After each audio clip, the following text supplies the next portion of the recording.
I am so excited to share with you my process, my experience thus far with mastering my psychic abilities. In this video, I'm going to share on my ongoing, evolving connection with the pendulum, which I've been kind of on the fence about for years now.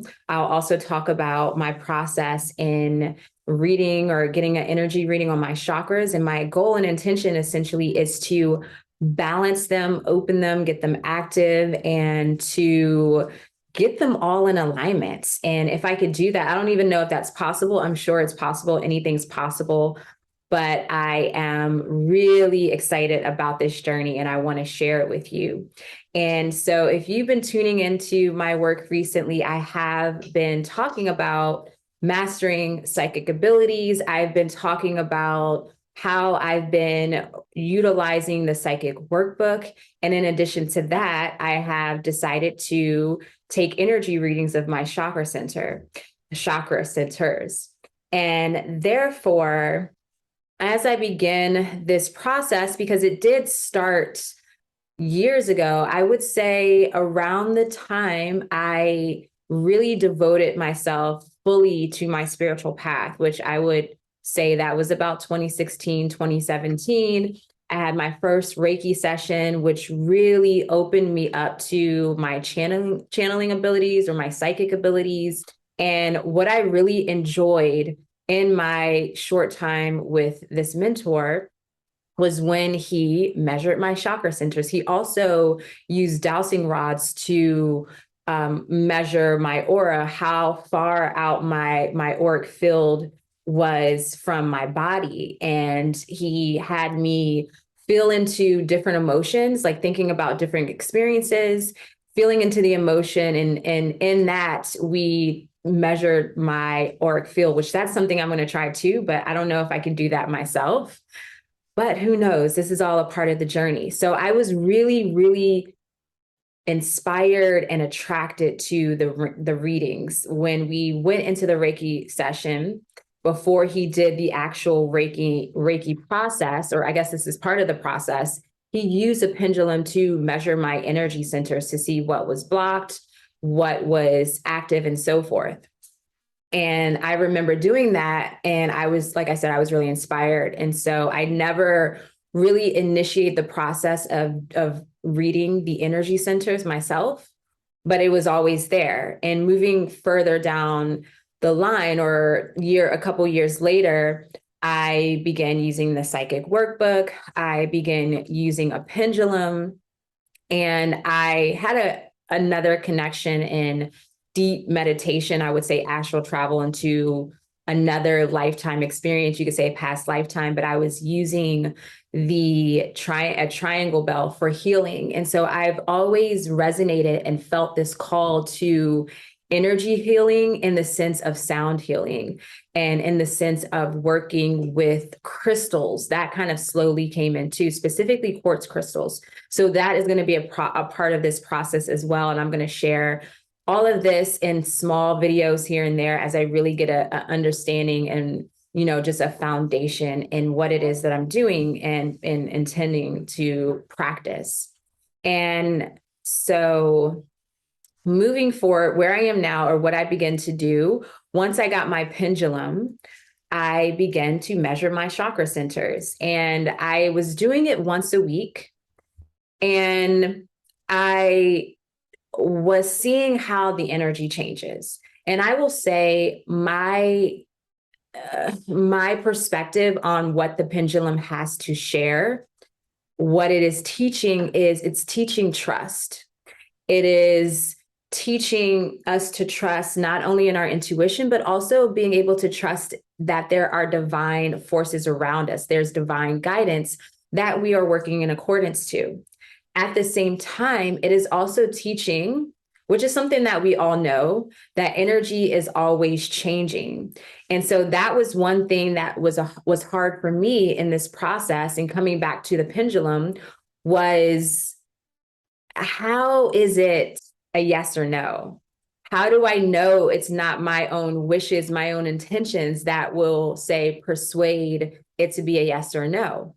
I felt very comfortable, and I do feel very comfortable utilizing the pendulum and its accuracy in regard to measuring my chakra centers.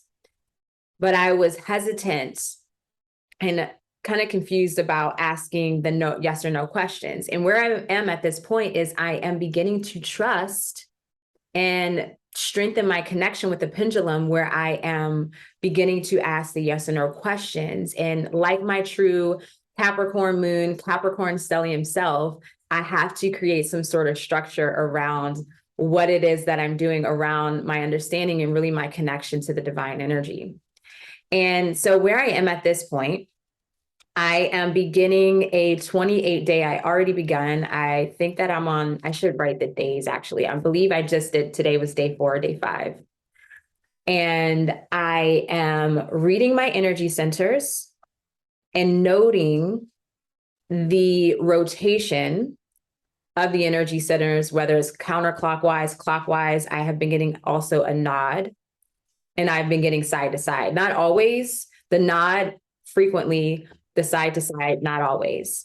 And so I've been noting the motion of the chakra centers. I've been noting the changes, what comes forth, what have I been experiencing during this time. Like, I will share that my heart center, my heart chakra, is always clockwise.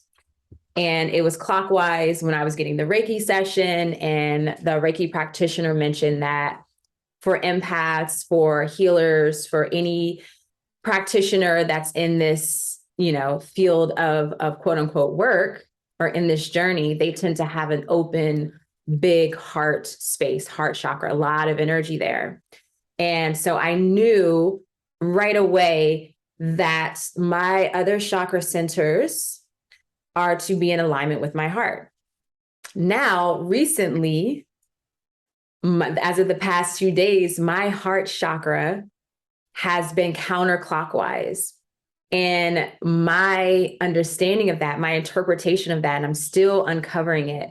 But what came through right away is that the night before, because I'll explain my ritual too. The night before I measured my chakra, I had a change of heart within my purpose, within my work, just a lot coming up with even how I identify myself, and kind of making peace with what has passed and where I am right now and where I intend to go moving forward.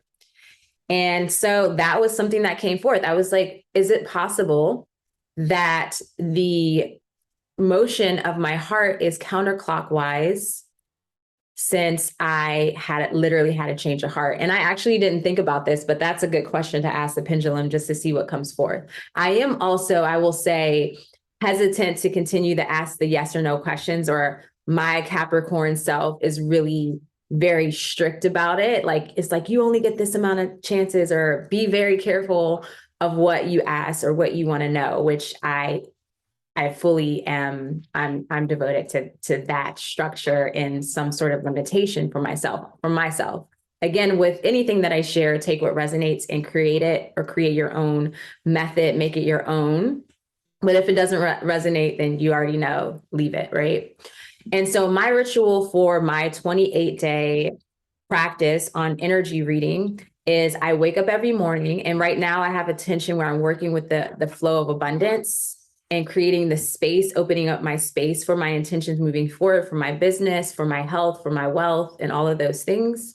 So in addition to that, and I will say I am also doing I'm working with fascia, right? So I'm doing movement within the body and the tissue, exposing trauma, working through that, and just really being present with my body and the energy around me. I'm being very sensual within my experiences, within my day-to-day. So there's so many things going on. And so every morning I wake up early before my daughter. So I'm waking up at like 6 a.m. I go into my office, which is essentially a meditation space too. I will light candles, light incense. I will sit with my singing bowl, open up the space. And I will do the fascia before I even do any of that, right? I'll light the candles and light the incense, but then I'll do my fascia maneuvers. Then I will play my singing bowl to open up the space and just really get into the vibe. And then I have these mantras that I say that and my intention here is to integrate my consciousness with the consciousness of divine intelligence, and even more specifically, divine intelligence of my higher self, of Urania, who it is that I'm aspiring to be, who it is that I already am. And so that is a part of the mantra that I'm saying every day that I created myself. And I just go into this meditative space. Then once I do that, I take a reading on my chakra centers, note, journal, and so forth. And as of the past week that I've been doing that, I've been getting so much like insights coming through in that moment of journaling. After I do all of that, I'm just like, oh, this thing and everything's coming together. And it might not even have to do with my specific, intention at that time, but it's just even, with understanding the chakra centers and what certain things mean and what do the motions mean, that's all coming together in the sense of like, oh, I have these crystal books, right? How do I calibrate and activate and harmonize my chakras with crystals, with quartz crystals? And I'm probably going to have to share that in another video because this is already seeming like it's going to be a long one. Hopefully not. So with that said, the biggest thing, the first thing I started with was direction. What does this mean? Now, I did read that counterclockwise is balance and active, right? If it's in a counterclockwise motion. I was unsure about counterclock, or if it's in a clockwise motion. I think I said counterclockwise. I was unsure about counterclockwise, and I also was unsure about the nodding. I'm like, why is it nodding, right? And so again, I definitely felt the truth of the clockwise being open and active and balanced because of the heart. And so I went deeper and just asked my pendulum. I was like, okay, this is my pendulum. I programmed it to do this. So while I'm reading online, this is the way this is what it symbolizes. This is what it means. I was going to get a book that would tell me something as well of what it means. But then I was just thinking, why don't I go to the source? So I asked the pendulum, and what I learned for myself is clockwise is open and active. Actually, I did this morning. Clockwise is open and balanced. Counterclockwise means that it's active, but it's blocked. The nodding, so that was something that was really confusing. I was getting a nodding, and the nodding actually means that the pendulum is calibrating. And so obviously the pendulum can't tell me, oh, I'm calibrating, right, when I'm asking the question. But that was something that came to me because I noticed the past 2 days when I would get a nod, it was like going clockwise at one point, then it went counterclockwise, and it just seemed kind of confused. And so this morning I asked, I was like, does the nodding mean that you are calibrating to the energy? And that was a yes. So the nodding, which means the back and forth, is the pendulum's calibrating. The side to side means that it's blocked. That's what I got from it. And then, of course, when it's still, when the pendulum's not moving, it means it's not active and it's blocked. So that was what came through. Another interesting insight is that I was able to establish a connection and I guess program my pendulum in a way where I don't have to lay on the floor and try to measure my center points. It got really tricky with the root chakra because I'm like laying down, I'm like, because the Reiki practitioner had me laying on, a table as he measured my chakra centers. And so I would either have my daughter's father do it, or when he wasn't around, I would do it myself. Now, I was able to just ask today, I just had my pendulum and asked, okay, what is the energy of my crown chakra at this moment? And the way I had transitioned into that was I did a reading, and this was yesterday. I did the reading of the chakra centers, and it was a bit confusing with the nodding. It was hard to see. I was shaking. I was at an odd angle. So I noted what I received. And then once I finished that, I, talked to my pendulum and, suggested that or told it that I would like it to read my energy centers in this way. Is that possible? I got a yes. And then I went through the chakra centers and they matched. So today I didn't have to lay down and be all awkward. I could just sit at my altar and, ask the questions. So that was really awesome. And so I'm really excited. And, maybe that's something, if you're curious about doing this, maybe try to measure it yourself and then program your pendulum to do the readings without having to do that and see if it matches. And then moving forward, you can do your energy center readings. And so the point of, or my intention with doing these energy readings is I want to see what it feels like, what the experience is like to have those chakras all in alignment, all open, active, and balanced. So all moving in a clockwise motion. Like, what is that experience? And so I also, with the 28-day process, I really want to see how much the motion and the energy expression of the chakra centers change. And with that, I'm already gaining some understanding and some enlightenment with this. And one of the things I am also doing in accordance with this is that I'm going to also integrate quartz. Well, my pendulum is quartz, but I'm making this into a pendant. And I am going to program the pendant for essentially my intention of channeling in the consciousness of divine intelligence of my higher self. I'm going to wear that every day as well. And probably at least for 28 days, but possibly longer, until it feels good, right? Until when you get this intuitive feeling, you're like, oh, okay, I want to remove this now. Just like I've been doing with my ankh. I was wearing it every day for weeks. And then all of a sudden I was like, okay, this is heavy. I feel complete with that, right? And I put it on when I feel desire to.